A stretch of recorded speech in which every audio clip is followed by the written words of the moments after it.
Agradecemos su atención, estimado público, y retomamos nuestro programa. Para ello, entramos de lleno a nuestro siguiente punto, el cual se titula Presentación de la normativa de planificación regional, resolución CRIE 30-2022. Esta temática también será impartida por el especialista técnico de la CRIE, ingeniero Mauricio Contreras. No olvide que puede presentar sus opiniones, comentarios mediante el chat habilitado. Adelante, ingeniero Contreras, por favor. Muchas gracias, ingeniera. Continuando con la presentación, ahora corresponde presentar cómo quedó la nueva normativa. No sin antes, pues, dedicarle un tiempo a estas frases. La planificación estratégica de la transmisión eléctrica regional es fundamental para impulsar el desarrollo económico y social de los países de América Central a través de un suministro confiable y eficiente de energía eléctrica. Para esta presentación, pues traemos algunas láminas ahí o diapositivas que vamos a hacer un recorrido sintético de los principales cambios que se hicieron, siempre con la justificación, explicando la justificación de por qué de una manera sintética y aprovechar pues de explicar los conceptos de la mejor manera posible. Los primeros cambios que se hicieron a la normativa pues comienza con los objetivos y alcances. En la normativa anterior teníamos que no teníamos objetivos y los alcances y, digamos, detalles que eran procedimentales estaban mezclados, entonces se tuvo que hacer una modificación de los mismos en cuanto a que se definieran objetivos para el diagnóstico de mediano plazo y para la planificación de largo plazo y establecer por separado los alcances de los mismos. Y esto pues lo pueden apreciar acá en el cuadro de la derecha, en el sentido de que ahora se dejó un objetivo general, ¿verdad? Y objetivos específicos que contienen el fondo de cada uno de los dos estudios, mediano plazo y largo plazo. Antes teníamos una mezcla de tareas y aspectos procedimentales, ahora pues el objetivo general va más al grano, diciendo, bueno, desarrollar la planificación de la generación regional y desarrollar la planificación de la transmisión regional. Una de las implementaciones fue, se tomó en consideración fue que el mecanismo, crear un mecanismo coordinado para alcanzar estos objetivos. Hemos hablado en muchos aspectos de la coordinación de los planes y demás, y de las consultas a las entidades nacionales, y esto pues se refleja en el 1021, en el diagnóstico mediano plazo, el cual pues en la frase al final, si me permiten poner un puntero, al final pues se dejó que junto con los OSOM revisar los resultados de dicho diagnóstico con las entidades nacionales correspondientes. Y esto es posible hacerlo porque el EOR está facultado para tener su propia personería jurídica y dialogar directamente con las entidades correspondientes de planificación, además del OSOM. Además, por otro lado, se consideró como parte de las modificaciones establecer una interrelación entre los productos del diagnóstico mediano plazo hacia el largo plazo. Esto lo vamos a captar mejor a medida que vayamos avanzando en las láminas. También, pues, aunque no lo habíamos tocado anteriormente, y es el tema de los horizontes de estudio, se dejó, digamos, se modificó el horizonte de estudio, el diagnóstico de mediano plazo, para que fuera de 3 años, ¿verdad? en el sentido de que evitar, a medida que se extendían los años, pues había mayor incertidumbre en cuanto al diagnóstico, y se decidió acortar, digamos, 3 años, y por otro lado se alargó el horizonte de estudio de planificación a 15 años. Esto pues facilitaría a los modelos de planificación identificar mejor cuáles son las ampliaciones de transmisión regionales y nacionales. Además, como parte de los productos que se obtienen de estos modelos, eh, como son los costos operativos, se podrían construir mejor en las series económicas para evaluar el flujo de los mismos. Eh, con respecto a la coordinación de los informes de planificación regionales, eh, antes teníamos la presentación de 2 informes, ahora pues se dejó pues la presentación de 3 reportes y de un informe de planificación de la expansión indicativa de generación y transmisión regional al final. Estos primeros 3 reportes eh, fueron diseñados así en el sentido de darle seguimiento, de hacer un acompañamiento al EOR para que la CRIE fuera evaluando los resultados de lo mismo de manera gradual, y no como estaba antes, que se presentaba un informe y la CRIE tenía muy corto tiempo para hacer la evaluación de los mismos. Ya la experiencia demostró que se demora mucho más tiempo para hacer estas evaluaciones. Entonces, por eso es que se fue como haciendo un trabajo, se va a ir haciendo como un trabajo gradual, evaluando cada uno de los reportes, y cada uno de estos reportes se va a considerar o va a formar parte de el plan o del informe del plan de expansión de la generación y transmisión regional que se presentaría al final.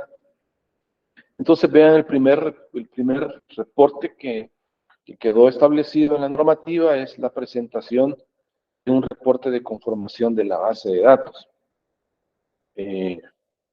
Bueno, y antes que entremos a ese detalle, una de las, otra de las modificaciones que se hicieron fue que la presentación del informe de planificación regional, para no decirlo, la versión larga, que es plan de expansión indicativo de la generación y transmisión regional, se dejó que se elaborara cada 2 años, porque se demostró, se experimentó que mientras la CRIE estaba evaluando el informe del año anterior, por ejemplo, el EOR ya estaba trabajando en el nuevo informe, y de ese mismo informe iban a surgir otras nuevas propuestas de ampliación, mientras nosotros no habíamos autorizado todavía las anteriores. Entonces había un traslape de actividades, y por esa razón es que también se dejó que se hicieran de manera bienal. El informe de plan de expansión indicativo de la generación y transmisión regional acumula los reportes anteriores, ¿verdad? Eso pues se considera como parte del informe final.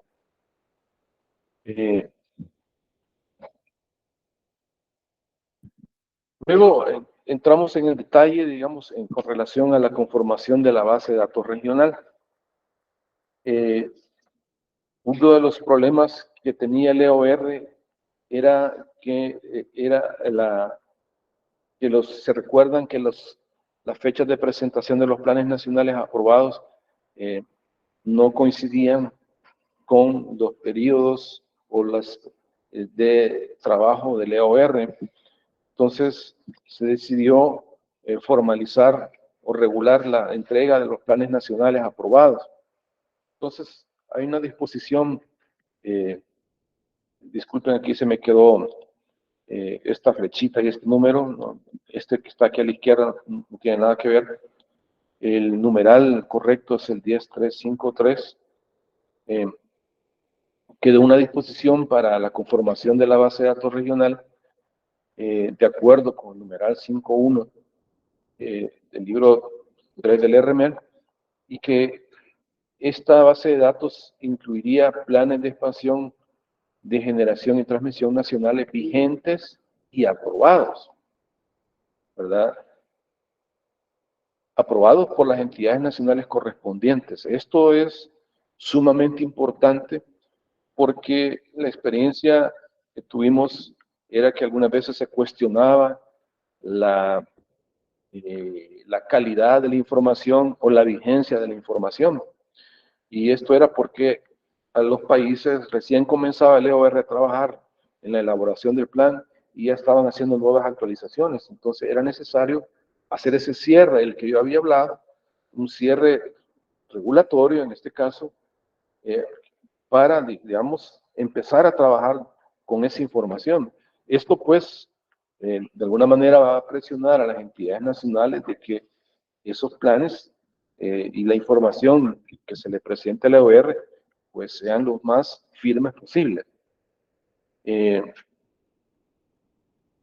También tenemos que el reporte de la base de datos regional obliga a dar un cierre, sí, ya lo habíamos mostrado. El cierre de la base de datos, como quedó, es el último día hábil de febrero del año de elaboración de los estudios. Normalmente el EOR empieza solicitando la información pues en el año anterior, ¿verdad? Incluso hasta podría tener un compás, un margen adicional de 15 días y pues sería ese cierre de la base de datos. Y lo más importante decir acá es que esa base de datos deberá ser considerada como definitiva para realizar el plan de expansión indicativo. Además, recordar que el EOR está facultado en su propia personalidad jurídica y por eso es que ellos, el ente operador, puede de manera directa ir a las entidades nacionales correspondientes y hacer todas las consultas, además de trabajar conjuntamente con el OSOM. De aquí visto de manera rápida, el suministro de la información, pues se cerraría al final del mes de febrero, como se ve acá. El EOR tendría un tiempo para elaborar el reporte de conformación de la base de datos regional, a partir del cual lo presentan, la CRIE lo toma y lo empieza a evaluar. En una presentación posterior se va a analizar la presentación y la evaluación de los mismos. Luego el EOR ya estaría facultado para empezar a hacer el diagnóstico de mediano plazo y el reporte de planificación de la generación regional, los cuales se hacen de manera simultánea y son presentados a final de julio. Al mismo tiempo se considera que el EOR, pues, a medida que va avanzando en estos dos estudios, empezaría ya sea simultáneamente o posteriormente, pero se considera que estos dos estudios forman parte del plan de los estudios del plan de expansión indicativa de la generación y transmisión regional, que sería presentado a finales de diciembre. Además, tenemos una actividad adicional que por dificultades de la lámina no lo pude colocar en el mes de octubre que corresponde. El CDMR tiene una tarea y es la de presentar una política de integración eléctrica regional, el cual contempla, entre otras cosas, posibles escenarios de expansión basados en planes, en plantas de generación regional y demás. Esta política de integración eléctrica se presenta en el mes de octubre del año anterior, que quedaría como por acá, ¿verdad? Si ustedes extendiéramos este calendario. Luego, veamos cómo quedó el tema de la capacidad operativa de intercambio internacional mínimo. Primero, considerar que ya existía el acrónimo de COIN, ya lo teníamos como capacidad operativa de intercambio internacional mínima, COIN. Sin embargo, no teníamos una definición del mismo. ¿Verdad? Si ustedes se van al numeral 10.1.2 y se examinan las dos normativas, la vieja, bueno, la anterior y la nueva, casi que no sufrió muchos cambios, quedó prácticamente el mismo texto. Sin embargo, no existía esta definición. Y con base a los análisis que vimos de la RTR, la capacidad operativa, la COIN, qué es lo que significa la COIN, es que se definió de la siguiente manera, y la voy a leer porque es importante. Es la mínima potencia en megawatt que debe estar disponible entre pares de países adyacentes del MER para uso de las transacciones regionales, tomando en consideración el cumplimiento de los criterios de calidad, seguridad y desempeño, la cual será fijada por la CRIE mediante resolución. Esta definición es sumamente importante porque esta definición, digamos, establece un valor de referencia que se establece entre pares de países adyacentes. Y como es entre pares de adyacentes de países, los valores podrían ser de COIN en un futuro próximo, cuando el EOR vaya recomendando nuevas ampliaciones y se vayan ejecutando, es posible de que la COIN sean diferentes entre pares de países adyacentes. Es decir, entre Honduras y Nicaragua hay una COIN, entre Panamá y Costa Rica otra COIN. Pero eso sería para el futuro. Hoy por hoy, la COIN, y recalco, es de 300 megavatios y es igual para todos, porque como vimos, esa fue la condición inicial. La condición inicial, hagamos este proyecto, hagamos este sistema de transmisión regional, el primer proyecto de transmisión regional, con estas condiciones, 300 megavatios. Y se acordaron para que todos los países hicieran refuerzos y mantener esa capacidad. Además, este concepto de la COIN define la frontera de separación de responsabilidad nacional y regional de las ampliaciones. Una cosa es alcanzar y mantener la COIN, otra cosa es, a partir de ahí, superar ese valor de COIN a través de ampliaciones de transmisión regionales, nuevas ampliaciones de transmisión regionales. Y esas van a ser producto del plan de expansión regional. Luego, las modificaciones que se hicieron en el diagnóstico de mediano plazo, bueno, primero, pues siempre se mantiene la idea que debe de ser un diagnóstico del SER. Ya no se eliminó todos los lineamientos de identificación de ampliaciones en el diagnóstico de mediano plazo. Solo se dejó el diagnóstico, es decir, identificación de la realización de las tres tareas que mencioné antes, como son, pues, determinar las restricciones de las áreas para el abastecimiento local de la demanda con la generación local, mirar ahí si no hay restricciones a esas transferencias locales.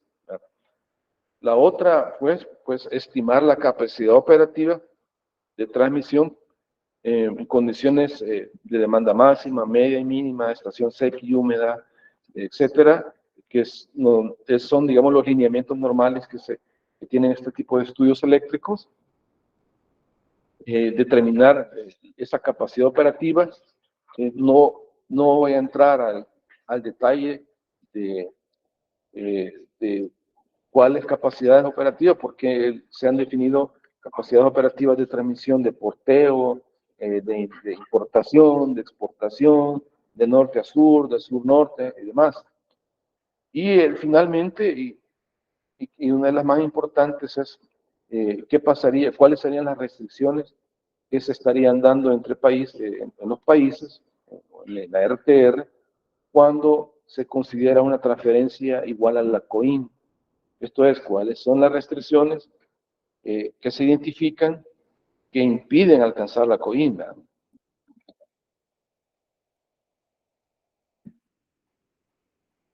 Uno de los resultados más importantes del diagnóstico de mediano plazo es la identificación de la capacidad operativa de transmisión. A manera de ejemplo, les presento los resultados del diagnóstico de mediano plazo que se realizó en el 2018, que hizo el EOR. Como pueden ver, a medida que se avance en el tiempo, para cualquier escenario ustedes pueden ver acá que la capacidad operativa, si no se realizan las inversiones, esa capacidad operativa de transmisión va disminuyendo. Empezamos en 210, 190, 120, 80. Por supuesto, este estudio no está actualizado, ¿verdad? No lo tomen como referencia, ¿verdad? Luego vemos que fue necesario realizar un procedimiento para la planificación de la generación regional. Eso no estaba antes y después de muchas discusiones se llegó a la presente, que explico a continuación. En los estudios de planificación de la generación regional, prácticamente lo que se hace es establecer escenarios de generación, ¿verdad? Imagínense que, como está en este cuadro, tenemos escenarios de autoabastecimiento de la demanda con su propia generación. Podría optarse por un escenario de transferencia, primero de 300, luego uno de 600 megavatios entre países, y analizar qué pasaría con las transferencias de energía entre países, ¿verdad? En otro escenario podría ser el mismo anterior, pero le agregamos proyectos regionales, proyectos de generación de escala regional. ¿Qué pasaría si en los dos escenarios anteriores agregamos un proyecto, digamos, de 380 megavatios o de 500 megavatios? ¿Cómo sería el impacto de este proyecto en las transferencias regionales? Otros escenarios podría considerar, bueno, consideremos que el segundo circuito de la línea CEPAC está decidido y veamos qué pasa, ¿verdad? Y así, entonces, para poder hacer esto, la normativa consideró, pues, que los proyectos de los primeros 5 años, tal como lo vimos, deben de ser decididos, no se dejarían como candidatos, ¿verdad? Se implementaría, como vimos en este ejemplo, un escenario base, el cual pues, sería un escenario de autosuficiencia, y vean de que normalmente los países eso es lo que hacen. Ya, cuando hacen la planificación de la generación, tratan de abastecer su propia demanda con sus propios caudales, con su propia energía renovables, abastecer su propia demanda sin hacer uso de energía que esté ubicada en otros países. Sin embargo, en el contexto regional, nosotros planteamos estos escenarios en el sentido de identificar dónde aparecen los beneficios, cómo los países con sus inyecciones de generación excedente, dónde es que se van ubicando y quiénes las van consumiendo. Así se van identificando los beneficios, se acumulan, ¿verdad? Y esto lo usamos al final para evaluar las transferencias, se usa para evaluar la clasificación de las ampliaciones. Ahora, sin embargo, cuando ya tenemos identificado todos los proyectos, todos los escenarios, esto pues produce este tipo de resultados, por ejemplo, los flujos a través de las interconexiones, tal vez no lo ven acá, pero este es el escenario C1. Según el ejemplo anterior, el escenario C1 correspondía a que el segundo circuito de la línea CEPAC fuera decidido y qué pasaría si hacemos el segundo circuito. En este estudio, que repito no está actualizado, podemos ver que de Guatemala a El Salvador, pues hay flujo de energía, pero no alcanza a llegar hasta los 600 megavatios. Entonces, igual acá, aquí sí hay algunos flujos. Vean, lo que tengo aquí es una escala de exportación o de importación, digamos, la frecuencia con que aparecen esos flujos. Disculpen que no lo había mencionado antes. Entonces, podemos ver pues que en algunos países casi no aparece ese intercambio arriba de 300 para aprovechar el segundo circuito. En este caso de Guatemala a Honduras sí hay una parte donde se aprovecha los excedentes, los excedentes de generación son trasladados al otro país usando el segundo circuito, ¿verdad? También otro producto que podemos obtener de estas simulaciones es, digamos, esta gráfica que está acá trata de representar, digamos, los beneficios sociales, podrían ser, que se acumulan en cada uno de los países, de todos los casos que fueron evaluados, todos los escenarios, se puede obtener esos resultados de cuáles fueron los beneficios sociales acumulados durante todo el horizonte de estudio. Luego, la normativa requiere que se defina cuál es el escenario de generación que se va a utilizar como referencia para la planificación de la transmisión regional. Y partiendo de los escenarios que teníamos anteriormente, los cuales se puede obtener información, cronograma de entrada en servicio, las propuestas de ampliación de generación, se puede obtener flujo de efectivo de caja a partir de los resultados de las simulaciones operativas. ¿Cómo se hace para determinar cuál de todos ellos es el seleccionado? Y eso se hace a través de una técnica muy conocida por la mayoría, que minimiza el máximo costo de arrepentimiento. Es decir, que frente a la incertidumbre que tenemos de algunas variables como son de demanda o de combustible, costo de variaciones de las fechas de entrada, o incluso si va a haber niño o hay niña, podemos plantear esos escenarios, con cuál de ellos nos quedamos, ¿verdad? A través de la minimización del máximo costo de arrepentimiento.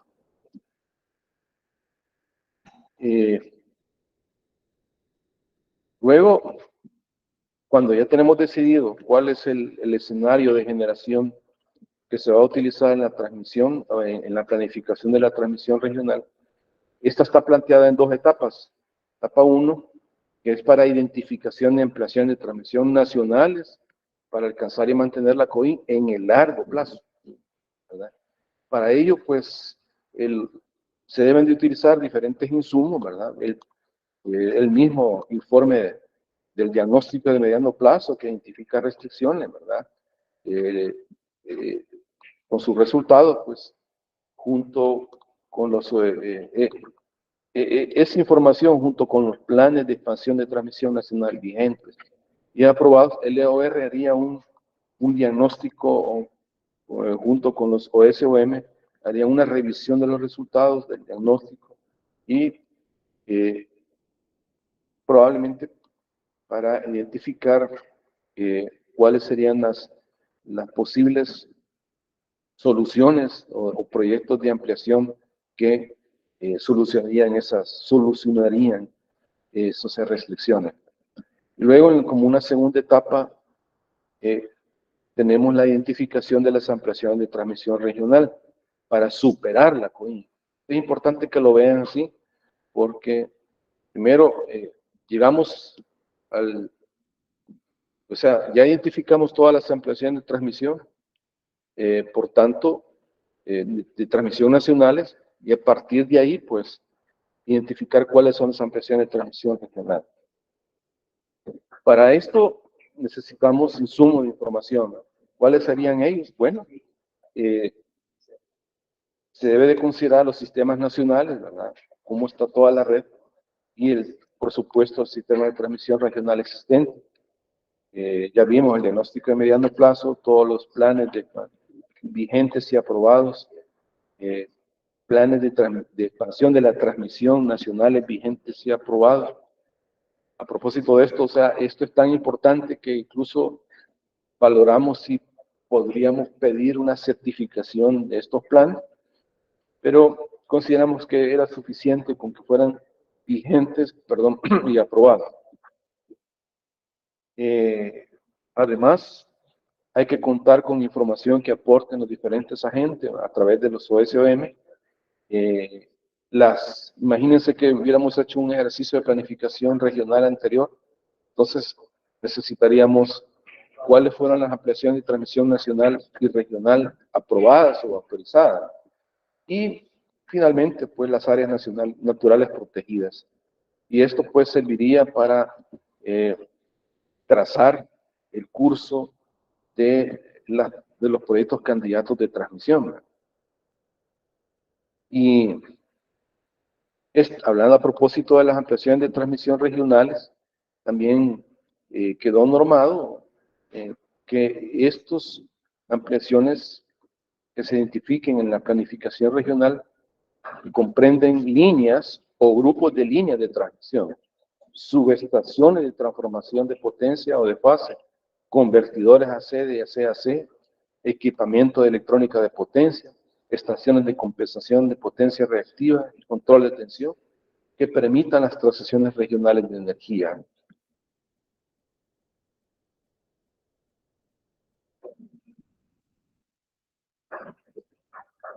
Luego que tenemos ya los insumos y cómo es que se valoran cada una de esas etapas. Bueno, esto se realiza con estudios técnicos, eléctricos y con estudios de expansión óptima.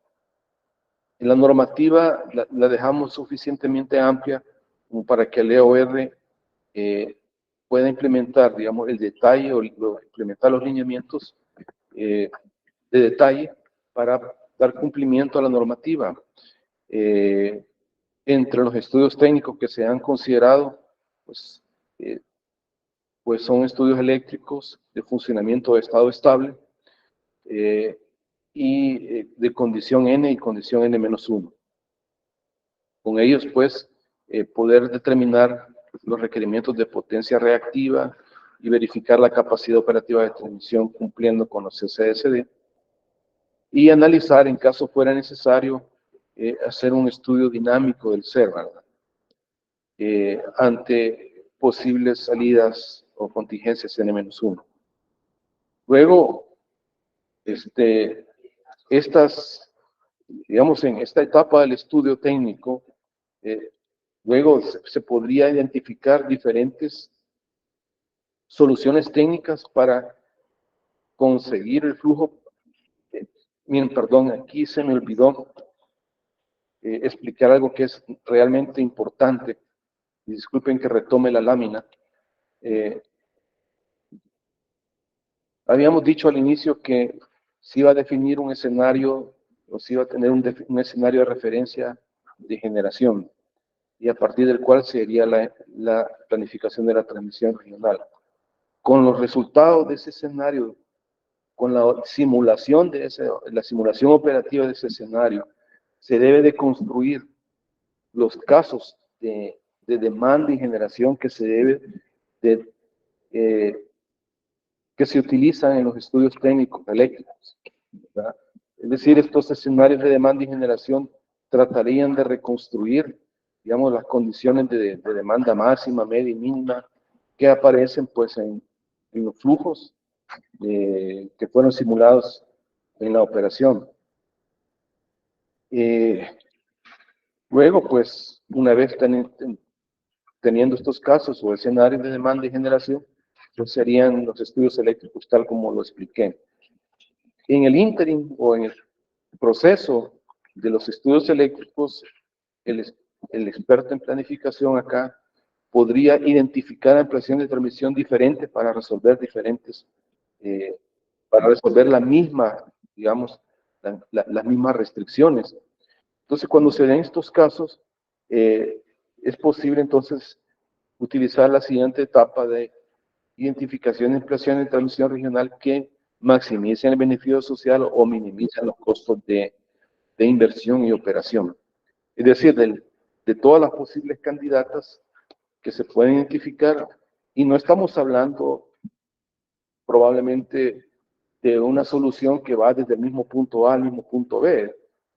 En ese caso, del punto A al punto B, la que se selecciona es la que cueste menos, pero podrían obtenerse soluciones que no vayan del punto A al punto B, sino que otras que vayan del punto A al punto C, que resuelven el mismo problema. Entonces, en esos casos, pues habría que realizar una optimización, ¿verdad? O una minimización de los costos. Y la siguiente etapa, y una de las más importantes, es que una vez se hayan identificado las ampliaciones de transmisión, las etapas 1 y 2, el EOR estimará los nuevos valores de COIN, ¿verdad? Para estas ampliaciones de transmisión regional, ¿cuál sería una estimación de la COIN? Eso no significa de que la CRIE de inmediato va a tener que decretar o emitir una resolución para establecer un nuevo valor de COIN. Por supuesto que no. Nosotros tomamos el estudio, lo valoramos, entonces tenemos que pasar por la etapa de autorización de las ampliaciones, ejecución de las ampliaciones, y una vez estén construidas o instaladas las ampliaciones, en ese momento de decidir cuál es el valor de COIN, se le consultaría al EOR ya en el escenario real al que se haya, al que se esté considerando en ese momento cuál sería el nuevo valor de COIN. Para la evaluación de los beneficios, como dijimos antes, que se utilizan para, para la evaluación económica y de los beneficios, aquí el título me faltó.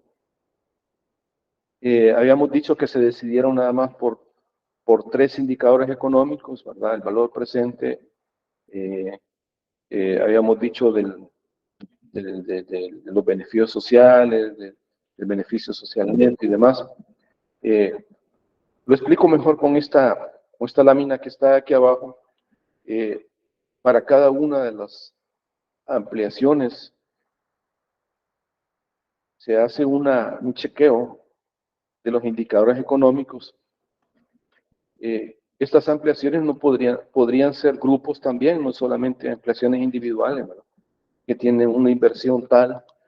Para esa ampliación, pues, se evalúa la TIR, el valor presente neto de los costos de operación y de inversión, el valor presente neto de los beneficios sociales, se calcula los beneficios social netos, ¿verdad? Y una vez chequeado eso, se van definiendo cuáles cumplen con el criterio, ¿verdad? En rojo iríamos marcando, digamos, aquellos que no cumplen con el criterio de que el valor presente neto debe de ser mayor que 0, o que el beneficio social neto tiene que ser mayor que 0, o que la TIR tiene que ser mayor que la tasa de descuento. A medida pues que se vaya chequeando cuáles cumplen con los criterios, se van seleccionando. Por ejemplo, en esta tabla, aquí en el ejemplo, que es un ejemplo, este no cumple con uno de los criterios, entonces esta no sería seleccionada, ¿verdad? Igual la siguiente no sería seleccionada. Y con aquellas ampliaciones que sí serían seleccionadas, el siguiente paso que corresponde es hacer la clasificación de la concentración de los beneficios para definir si esta es una ampliación de transmisión regional planificada o una ampliación de transmisión regional con beneficio regional parcial.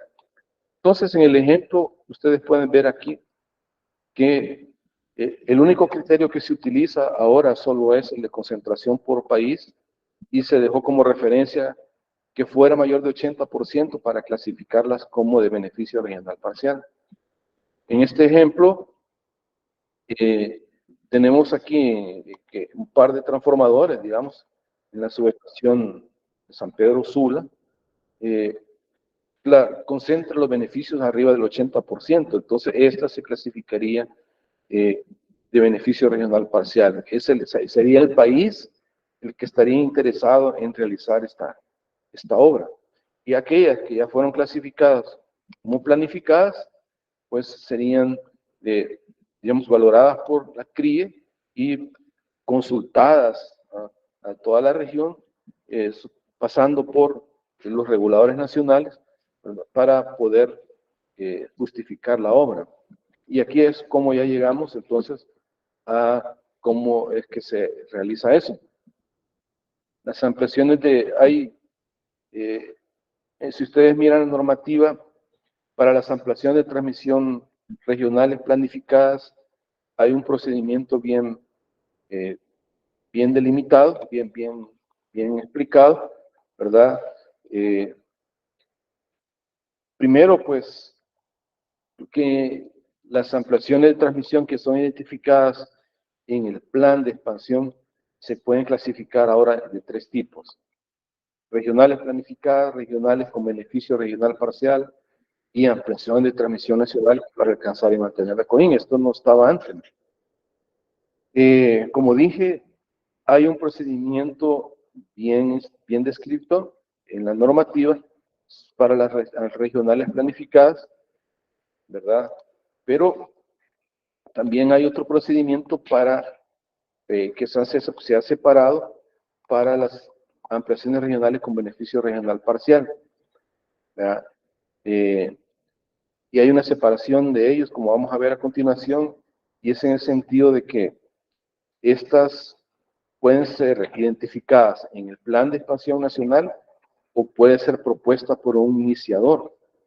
En el caso de que un iniciador, un agente, decida construir una línea de transmisión, normalmente seguiría el proceso de una solicitud de conexión de la RTR, como ya la conocen, tal como está descrito en el capítulo 4. Pero luego también podría, podría interesarse en percibir un ingreso autorizado regional y realizar un estudio para identificar los mismos. Entonces, cuando este es el caso, cuando las ampliaciones no están identificadas en el plan de expansión, el iniciador puede desarrollar las ampliaciones de transmisión que no son identificadas en el plan a su propia cuenta, realizar los estudios técnicos y económicos necesarios para realizar esta solicitud a la CRIE de un ingreso autorizado regional parcial. En cambio, si es una ampliación con beneficio regional parcial que ya está identificado en el plan, el agente, digamos, el país decide hacerla, y aquí es donde los países tendrían que hacer alguna armonización para, digamos, que el interior consideren la evaluación de estas propuestas de ampliación y ejecutarlas, y estudiarlas y ejecutarlas. Entonces, como ya están identificados en el plan de expansión, pues ya no sería necesario, digamos, volver a hacer los estudios económicos, ¿verdad? Entonces, solamente tocaría hacer la solicitud.